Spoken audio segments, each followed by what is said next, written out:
नहमदुहु व नसल्ली अला रसूलिहिल करीम। अऊज़ु बिल्लाहि मिनश शैतानिर रजीम। बिस्मिल्लाहिर रहमानिर रहीम। रब्बि इश्रह ली सदरी व यस्सिर ली अमरी वहलुल उक़दतम मिन लिसानी यफ़क़हू क़ौली। सूरतुल बक़रा की आयत नंबर 65 को हमने देखा और इसमें हमने पढ़ा कि जब बनी इसराइल ने हफ्ते के दिन में ज़्यादती की, यानी अल्लाह ताला ने जब उनको हुक्म दिया कि इसमें तुमने कुछ नहीं करना और इसमें इन्होंने माश और अपना वो काम करना शुरू कर दिया, तो अल्लाह रब्बुल आलमीन ने उन्हें ज़लीलो ख्वार बंदर बना दिया। अब इस आयत का असल में जो पूरा जो मौजू है ये आयत नंबर 66 में पूरा होता है, इसलिए इसकी हम तिलावत और इसका तर्जुमा और तफसीर और फिर इन आयात की हिकमत व बसीरत को हम देखते हैं कि इसमें क्या हुआ। अऊज़ु बिल्लाहि मिनश शैतानिर रजीम। बिस्मिल्लाहिर रहमानिर रहीम। फ़जअलनाहा नकालन लिमा बैन यदैहा व मा खल्फ़हा व मौइज़तल लिलमुत्तक़ीन। अल्लाह ताला फरमाते हैं कि फिर हमने इस वाक़े को मौजूदा और बाद में आने वालों के लिए इबरत का सामान और अल्लाह से डरने वालों के लिए मौइज़त और नसीहत का वाक़या जो है वो बना दिया। अब ये जो वाक़या यहाँ पे जो बताया जा रहा है कि अल्लाह ताला ने ये इसका लफ्ज़ी तर्जुमा हम देखते हैं कि फ़जअलनाहा, फ़ा जो है तो ये पस के लिए लफ्ज़ इस्तेमाल होता है कि जाला बनाने के लिए, डालने के लिए भी लफ्ज़ इस्तेमाल, लेकिन बनाना यहाँ पे है तो बना दिया ना हमने, हा उसको यानी उस वाक़े की तरफ इशारा है कि जिसमें उनको बंदर बना दिया गया, तो उसको बना दिया हमने क्या कि नकालन, नकाल जो है ये नकल से है, ज़ंजीर को कहते हैं और ऐसी सज़ा को कहते हैं कि जिस सज़ा को देख कर इबरत जो है वो हासिल हो, यानी इबरतनाक सज़ा के लिए नकाल का लफ्ज़ जो है वो इस्तेमाल होता है। और अल्लाह ताला फरमाते हैं कि इसको बना दिया हमने इबरतनाक सज़ा लिमा, साथ उसके जो बैना यदैहा, यानी जो बैना दरमियान होता है, यदैहा, यदई जो है ना यदान है, यानी यद हाथ को कहते हैं और यदान दोनों हाथें, यानी दोनों हाथों की तरफ जो है ये ज़मीर जा रहा है कि तुम्हारे सामने। आम तौर पे बैना यदई का लफ्ज़ ये होता है कि अपने सामने के लिए, यानी हाथ अगर सामने की तरफ खोले जाएं तो सामने के लिए ये लफ्ज़ इस्तेमाल होता है, यानी उस वक्त के लिए कि इसको तुम्हारे लिए भी। वमा खल्फ़हा, और जो खल्फ़ पीछे को कहते हैं, जो उससे यानी बाद में आने वाले। व मौइज़ा, मौइज़ा जो है, और मौइज़ा का रूट वाज़ है, और वाज़ करना जैसे हम कहते हैं कि फ़लाँ ने वाज़ किया, तो वाज़ ऐसा होता है कि जिससे इंसान के दिल पर भी असर हो। तो मौइज़ा ऐसी नसीहत, वैसे तो नसीहत इसका तर्जुमा है, लेकिन ऐसी नसीहत को कहते हैं जो दिल पजीर हो, दिल पे असर करे और इंसान उसके बाद अपने अमल को बदलने की कोशिश करे। अल्लाह ताला कहते हैं कि ये नसीहत किसके लिए बनाए, लिल मुत्तकीन। ली जो है यहाँ फ़ौर के लिए हर्फ़ जर है, अल मुत्तकीन मुत्तकी की जमा है, रूट इसका वक़ी है कि मुत्तकी परहेज़गारों के लिए हमने इसको जो है नसीहत जो है वो बना दिया। तो ये जो वाक़या था इसके हवाले से बहुत सी गलत चीज़ें भी जो हैं वो फैली हुई हैं, और कुछ लोग कहते हैं कि हकीकतन वो बंदर नहीं बने थे, बल्कि बस उनको उनकी इस कैफ़ियत के हवाले से कि चूँकि उन्होंने बंदरों वाली खुसूसियात इख्तियार कर ली थी कि अपने इख्तियार और इरादे को इस्तेमाल नहीं किया, तो अल्लाह ताला ने फिर उन्हें बंदर ही जैसा बना दिया कि सिर्फ़ अपनी पेट का ख्याल करने लग गए, और अल्लाह ने हुक्म दिया था कि उन्हें मुआश नहीं करना तो मुआश की फ़िक्र में पड़ गए। लेकिन बहरहाल हमें कुरान के ज़ाहिरी मफ़हूम को वैसे ही लेना है जैसे अल्लाह ताला बता रहे हैं, और ये सही अहादीस से भी पता चलता है कि हकीकतन वो बंदर बना दिए गए थे। और इसके बारे में आता है कि ये बस्ती जो थी, ये बाकायदा उस वक्त जो बस्तियाँ थीं बड़े बड़े इनके दरवाज़े होते थे, और उस वक्त भी इनमें 3 ग्रुप्स जो हैं वो बन गए थे।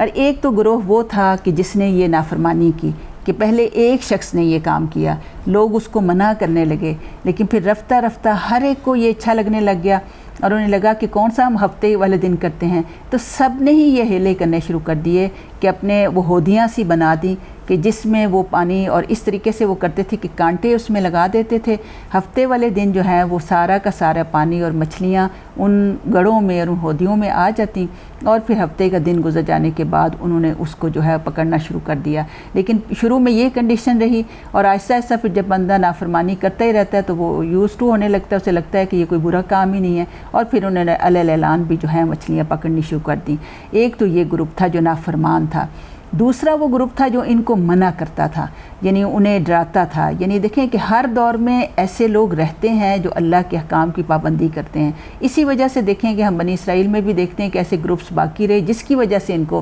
مہلت بھی ملتی رہی، اور جب بالکل ان کے اندر سے وہ عنصر ختم ہو گیا تو اللہ تعالیٰ نے اس قوم کو جو ہے بالکل تباہ و برباد کر دیا۔ تو یہ سارے واقعات جو ہیں ہمیں یہی سکھا رہے ہیں۔ اور تیسرا گروپ جو تھا وہ غیر جانبدار گروپ تھا، اور وہ بلکہ منع کرنے والے گروپ کو کہتا تھا کہ تم کیوں منع کرتے ہو، رہنے دو، یہ خود ہی اللہ تعالیٰ ان سے عذاب لے لے گا۔ تو یہ اس کے جواب میں کہتے تھے۔ یہ پورا واقعہ چونکہ سورۃ الاعراف میں آئے گا، لیکن ہم اس واقعے کو دیکھتے ہیں کہ اس وقت انہوں نے یہ کہا تھا کہ معذرتاً الی ربنا، کہ ہم اپنے رب کے سامنے معذرت پیش کریں گے کہ اے اللہ ہم نے ان کو منع کیا تھا۔ تو اس سے آپ دیکھیں کہ یہ جو اللہ تعالیٰ فرما رہے ہیں کہ اس واقعے کو ہم نے بنا دیا، عبرت بنا دیا، لما بین یدیہ وما خلفہا۔ تو یہ عبرت اسی حوالے سے موعظہ للمتقین، متقی کے لیے جو ہے اس میں اللہ تعالیٰ نے نصیحت جو ہے وہ رکھی ہے۔ تو انہوں نے جب آپ دیکھیں کہ بہترین، یعنی اس میں ان کے اخلاق تو جانوروں کی طرح ہو گئے تھے، یعنی وہ خیر البریہ، بہترین مخلوق کے بجائے شر البریہ، بدترین مخلوق بن گئے تھے، اور ایسے اندھے ہو گئے تھے، وہ والے اندھے کہ جن کے بارے میں جن کو حق نظر ہی نہیں آتا، حق سنائی ہی نہیں دیتا، حق کے مطابق عمل کی توفیق نہیں ملتی، ٹھپے ان پہ لگ گئے، متعصب اور ضدی قسم کے اندھے لوگ جو ہیں وہ بن گئے تھے۔ لیکن ایسی صورتحال میں ایک حق کا جو گروہ ہے وہ مسلسل ان کو جو ہے منع کرتے رہے، اور پھر جب انہوں نے دیکھا کہ یہ منع نہیں ہو رہے تو وہ باقاعدہ اس بستی سے الگ ہو گئے۔ اور یہاں سے پھر یہ اصول بھی ملتا ہے کہ اگر کسی جگہ برائی جو ہے آپ کے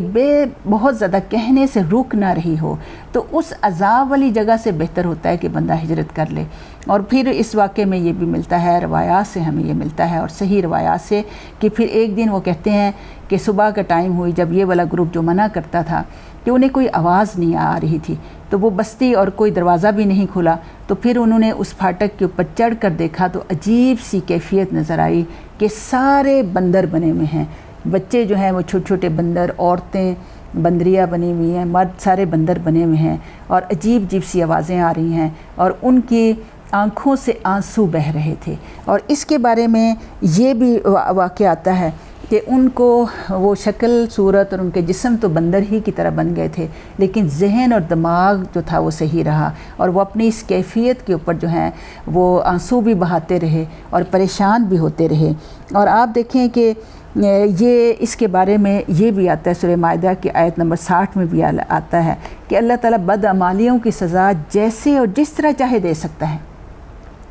اور اس یعنی سورہ مائدہ میں یہی آتا ہے، اس کی آیت نمبر 60 کا ترجمہ یہ ہے کہ من لعنہ اللہ وغضب علیہ وجعل منہم القردۃ والخنازیر وعبد الطاغوت اولئک شر مکانا واضل عن سواء السبیل، کہ وہ لوگ جن پر اللہ نے لعنت کی اور ان پر اس کا غضب نازل ہوا، پھر ان میں سے بعض کو اس نے بندر اور سور بنا دیا اور بعض کو طاغوت یعنی شیطان کا بندہ بنا دیا، یہی لوگ درجے کے لحاظ سے بدتر اور سیدھی راہ سے بہت ہی بہکے ہوئے تھے۔ پھر ایک دوسرے مقام پر سورہ اعراف کی آیت نمبر 179 میں اللہ تعالیٰ فرماتے ہیں کہ اولئک کالانعام بل هم اضل، کہ جو لوگ صراط مستقیم سے بھٹکے ہوئے اور خواہشات نفس کے بندے ہیں، ایسے لوگ مویشیوں کی طرح، چوپایوں کی طرح ہیں، بلکہ ان سے بھی جو ہے وہ گئے گزرے ہیں۔ تو انسان جب ہدایت کے مقام سے ہٹ جاتا ہے، اللہ کی احکام کی نافرمانی کرنے لگ جاتا ہے، تو وہ ایک جانور بن جاتا ہے۔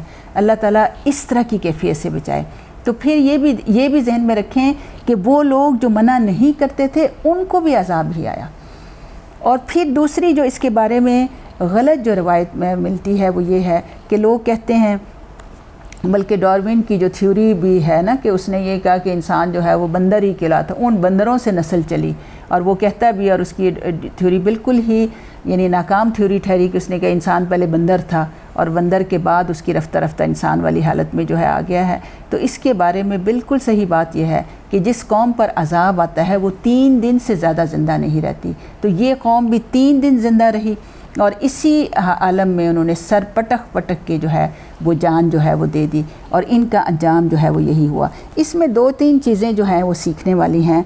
वो यही है इन आयात से। आप देखें कि अल्लाह रब्बुल आलमीन फरमा रहे हैं कि इबरत तो इसको हमने बनाया, यानी इससे कोई भी सबक हासिल कर सकता था, लेकिन सबक इससे वही हासिल कर सकते हैं जो मुत्तकीन होते हैं, जिनके अंदर अल्लाह का खौफ होता है, अल्लाह को जानते और मानते हैं। इसी हवाले से देखें कि जो अफराद और जो कौमें भी अखलाकी हुदूद व क़ुयूद से तजावुज़ करती हैं वो अल्लाह ताला के अज़ाब से बच नहीं सकती हैं। इसका कानून अटल और यकीनी है। और इस हवाले से आप देखें कि अगर आज भी जो हमारी भी वासियत मजमूई यही हालात हैं, और उसी हवाले से देखें कि अल्लाह ताला इन छोटे मोटे अज़ाबों और छोटे मोटे जो फ़साद जो हमारे माशरे में फैले हुए हैं वो इसी चीज़ का नतीजा है कि हमने अल्लाह के अहकाम की नाफरमानी की है। तो अल्लाह ताला हमें इन वाक़यात से सही नसीहत हासिल करने की तौफ़ीक़ अता फ़रमाए, अपनी नाफरमानी से बचाए और अपने अहकाम के ऊपर अमल करने की तौफ़ीक़ अता फ़रमाए। वमा अलैना इल्लल बलागुल मुबीन।